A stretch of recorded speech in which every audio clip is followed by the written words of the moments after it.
I fucking missed all of yous, I swear to God. I fucking missed yous too! Oh my days, it's been so long! The scheduling gods truly fucked us. I have been to more funerals than I have D&D sessions in the last few months. That is not hyperbole. Thank you for running those couple of one-shots a few months back. Yeah, I still need to finish that vampire arc, but it'll be really nice to get back to the main campaign for a little bit. And on that note, I believe our characters were travelling south towards the land of the Golden Horns under the guise of a diplomatic mission to the Mansa's court, so that you could dig up the first possible location of the Lich King's Canopy Curtain. Yeah, that sounds about right. Okay, and what are your characters precisely doing as the vessel steers into port? Prayers, push-ups, pre-rolls, preparing poisons, portents? Oh yeah, good idea, roll it. Double nat 20. What the fuck? Okay, seriously, what is the name of the deity that lets you roll the way you do? I don't know her name, but I love her. Very well, as we pull into port, the wizard is pondering the orb. My goodness, the orb has many things to say today. Hey, wizard! Quit pondering the orb and get over here, the Mansa's herald's arrived! Oh snap. Your Holiness the Pontiff of the Temple of Light and distinguished delegates, you are now permitted to prostrate yourselves and pay homage before the glorious Mansa of the land of the Golden Horns. Welcome, friends! I am so pleased Their Highness the Monarch has sent such estimable company.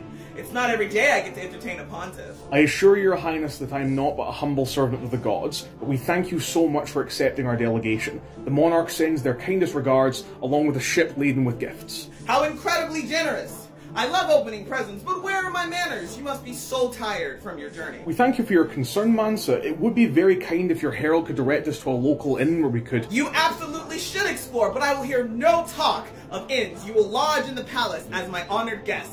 Here's 60,000 gold pieces to cover your stay.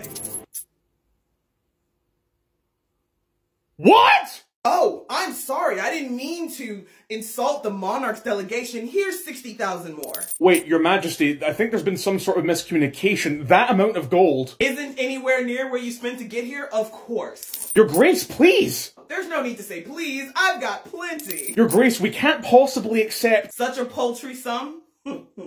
I completely understand. Your Grace, for the love of all the gods! Oh, but of course I'd be willing to make a donation to your temple, your holiness. I hope this small token will be of some use. Is there anything we can do or say that will result in you not giving us any more money?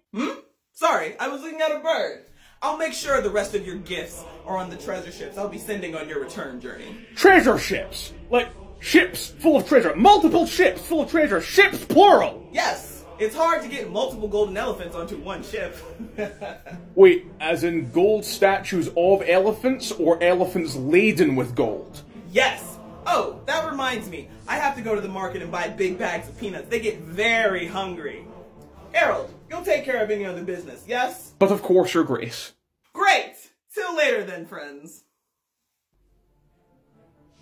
I remember vividly the first time I ever saw a gold piece. I was 6 years old. My mum had sent me on an errand to get some mutton for our supper. I was standing in line at the butcher, and then in through the door walks the steward of our local noble, right to the front of the queue, past all of us struggling peasants. He pulls out a little leather pouch from his pocket and dumps 5 tiny little yellow discs into his hand. I remember how small they looked even to me at that age. He hands them to the butcher, and then in comes 2 liveried servants who walk past the queue to the back of the butcher shop and then, one by one, start carting out entire sides of ox beef, marbled like temple stone. I turned to the steward and I asked, why does his lordship need this much meat? And you know what he said to me?